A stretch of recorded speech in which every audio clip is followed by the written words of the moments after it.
Royalty. Royalty. Power to the chosen.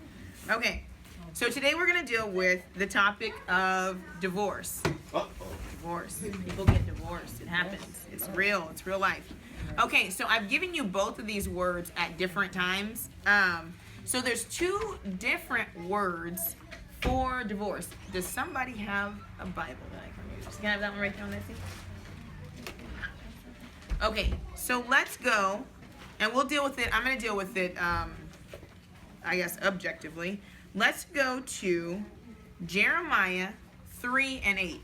So we all have, I guess, these like preconceived things about divorce, because in Christianity, right, divorce is like the worst thing you could possibly do in the whole world, right? The first thing that's going to pop out somebody's mouth, God hates divorce. That's why you don't get a divorce, right? Because God just hates it, and it's terrible. And of course it is, but there are reasons why it's terrible, and there are reasons why the covenant is, and the family becomes Jeremiah 3 and 8. Jeremiah 3 and 8. So there's a reason why it's so terrible, but it doesn't have necessarily to do with how they believe it's terrible. It has to do with the disposition of the people in it. And so we'll get to that, because Hamashiach actually tells why Yah, quote unquote, hates divorce. Okay? So let's read. So we're going to Jeremiah 3 and 8. And actually we've gone through this with Maury as a group when we were going through Jeremiah. So you're familiar with this. And he said, and I saw, sorry. Okay, and it says, and I saw when for all the causes whereby backsliding Israel committed adultery, I had put her away and given her a bill of divorcement. Yet her treacherous sister Judah feared not, but went and played the harlot also. Okay? So right here, flat out, Yah gives Israel a bill of divorcement. So can God be both wrong and right at the same time? Or is everything that he does just, right? So also, does Yah follow his own rules? Okay. So we got that flat out. Yah follows his own rules. Okay, so then if Yah gives a bill of divorcement, does anybody know of certain rules that go with divorce, right? So I've heard a couple of things. One, I've heard people online say, and I've had women write me like in troves about this, and it's so wicked and sad. But I've heard women say, well, I go to this camp, and they said because I've been divorced, I can't get married again. And I'm like, this thing keeps going up. And I'm like, well, where'd you get that from? Where did they get that from? Like, how did you come up with that? Who came up with that? And where'd they get it from? Okay, so let's see if that is true at all. Okay, so we're going to go to Deuteronomy 24. And I only have like 2 or 3 more verses. So Deuteronomy 24. And we're going to start at verse 1. When a man hath taken a wife and married her, and it come to pass that she find no favor in his eyes, because he hath found some uncleanness in her, then let him write her a bill of divorcement, and give it in her hand, and send her out of his house. And when she is departed out of his house, she may go and be another man's wife. And if the latter husband hate her, and write her a bill of divorcement, and hath given it in her hand, and send her out of his house, or if the latter husband die, which took her to be his wife, her former husband, which sent her away, may not take her again to be his wife. After that she is defiled. For this is an abomination before Yahuwah, and thou shalt not cause the land to sin, which Yahuwah thy Elohim have given thee for an inheritance. Okay? So, right there, you get a couple of things. If a man marries a woman, and then he finds he divorces her, gives her a bill of divorcement, she leaves his house, she can go marry somebody else. So then, where does this thing come from where this person then can't marry somebody else, right? So then there has to be a difference then between this divorce and this other divorce, right? Okay, so there's 2 different words. The first word is the word, it is karat is the root word. So it's kaf, resh, tav. This is the same exact word used for a covenant. So when you make a covenant with a person, it has to do with the picture of there's bloodshed. There's like animals are slain at a wedding and you cut the covenant. And the picture of cutting the covenant has to do with when the animal is cut, it represents the idea that this will also happen to the person who breaks this covenant. Okay? No, this is something serious. It's the truth. It's the truth. So it's the truth. But it's a death. It's a separation. It's an ending of something. You break this, I also have the right to kill you. Now, to not kill you, I can say, go about your way. Go and do your thing. Because obviously, if a person is married to somebody and they commit adultery, according to the law, they should be killed, right? But then the person is saying, you know what? Go about your business. So that in itself is grace. The fact that the husband let her leave and didn't just kill her right there at that moment. You know what? You want to do what you want to do and you got a whole bunch of stuff going on. Go and do your own thing, right? And if somebody else wants you, they can have you, right? Okay, so you see that picture? So the other word then is the word shalak. Shalak. So this word has to do with the idea of putting a woman away, right? So it's the idea that this person has done something, and it could be something, whatever they decided within their marriage covenant that they weren't supposed to do. And it's saying, for a time, I'm not going to be with you. You have to get your obedience worked out. You have to get, because there's a verse, and I'll add it in the video, but there's a verse where Abraham is sending out his servant to find a wife for Isaac.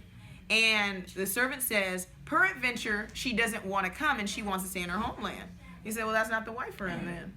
Because the wife for him wants to follow him. He's going to come back here and live in his father's house, right? So that means that you're going to come here and you're going to live under my rules if you're going to be my wife, right? So then the idea of a wife that's being put away is because you forgot that you're under these rules. So if you don't want to be under these rules, then guess what you don't get? You don't get no food. You don't get no raiment. Because these are all rules that I have to follow in order to have you as a wife. But if you don't want to obey the rules, then why do I have to care for you? Right?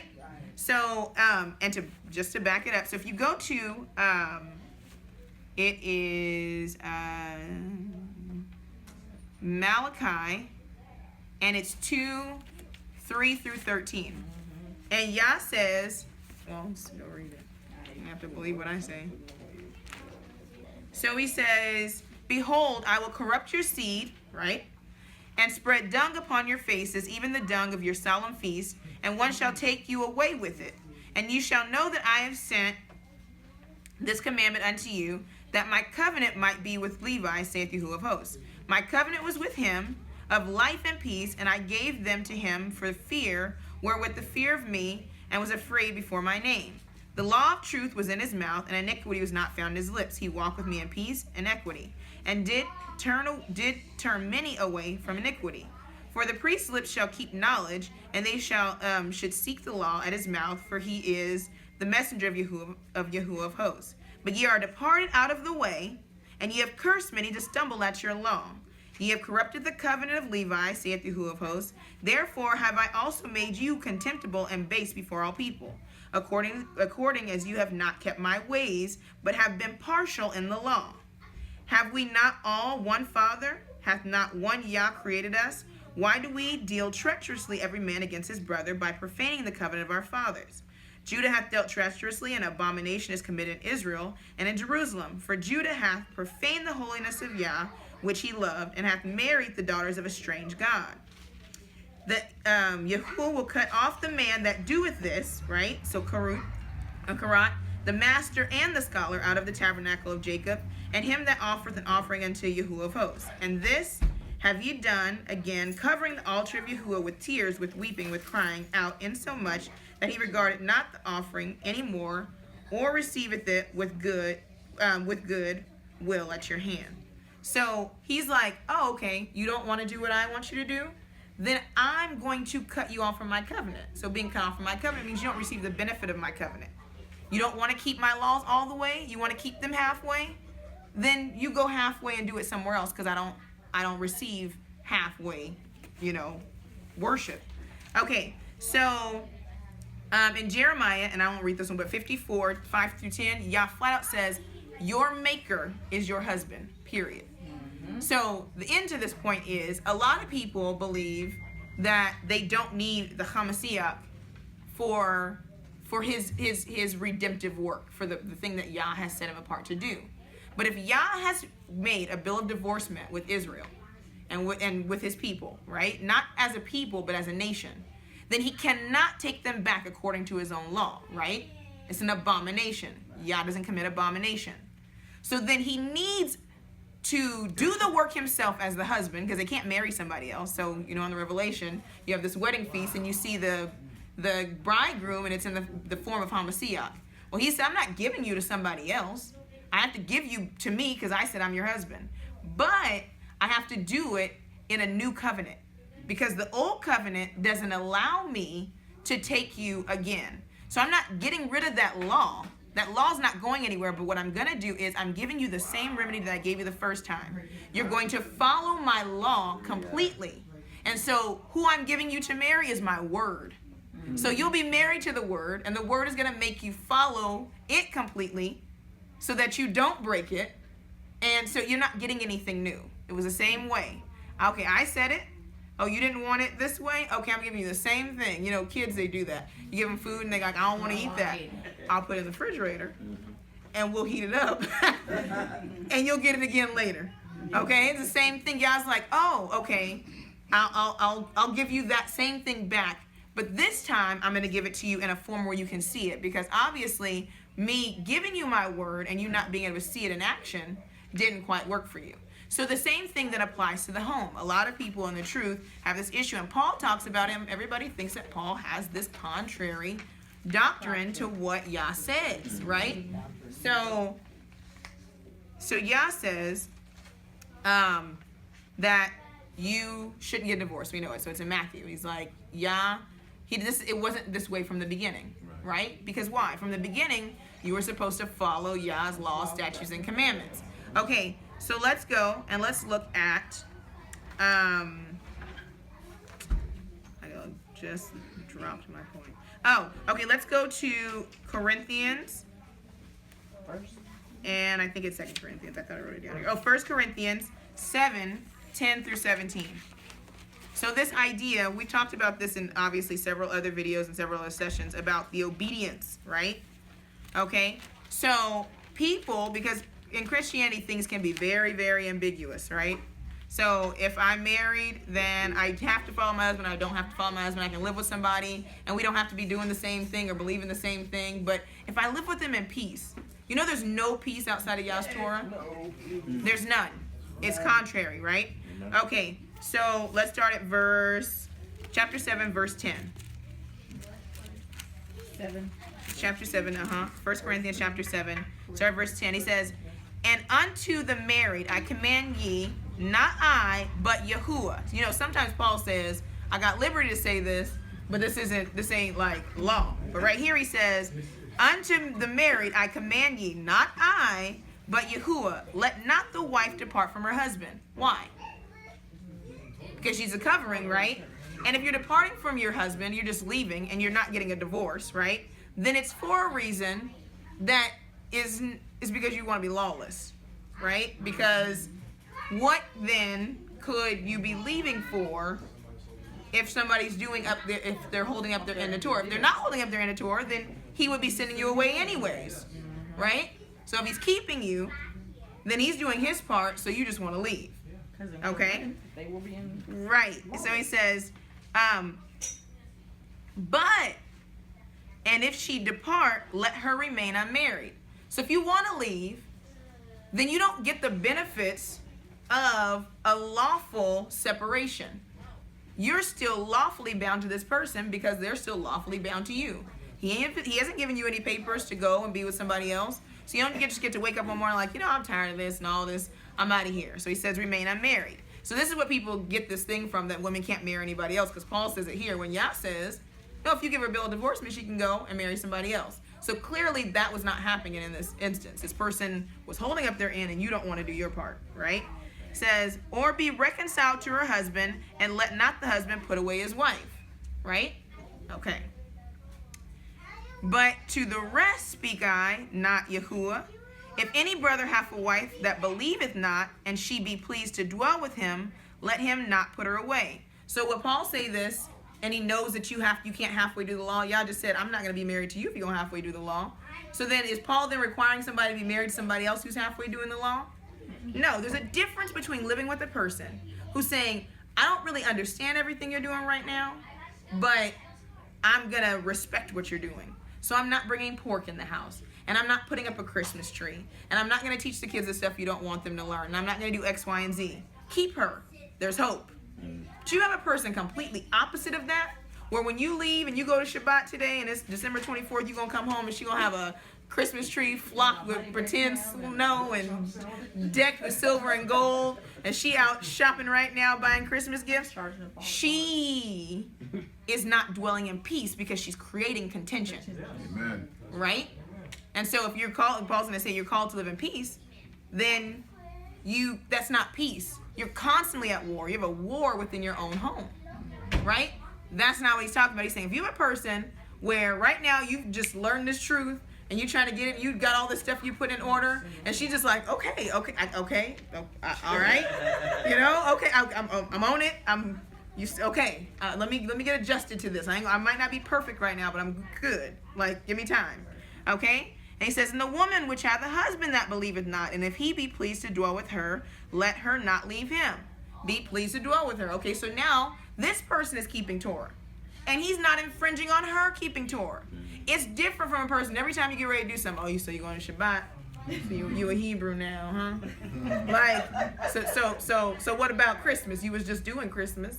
It's like, I get it, but I'm not no more, right? That's not peace. But if he's pleased, it means that, you know what you're doing, it ain't bothering me.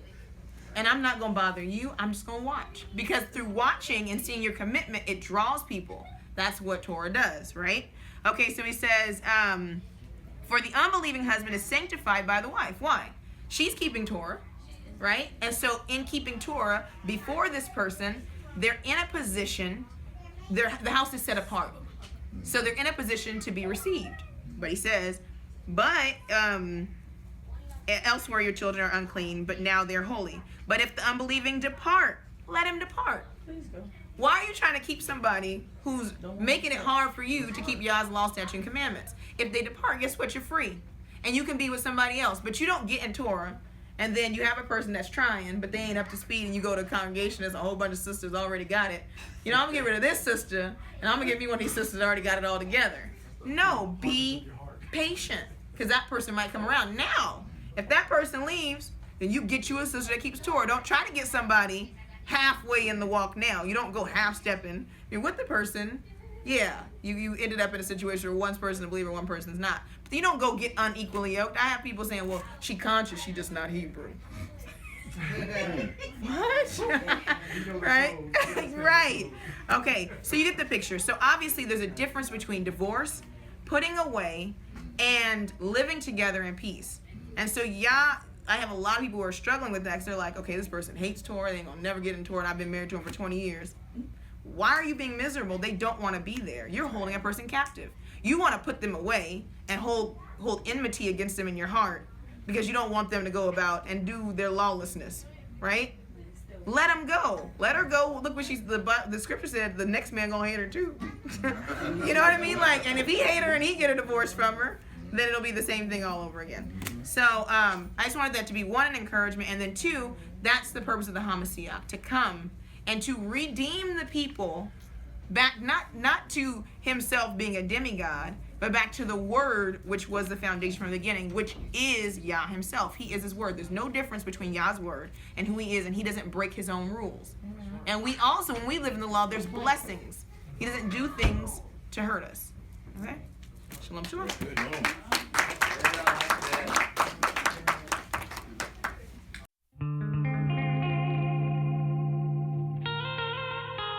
Royalty. Royalty. Power to the chosen people.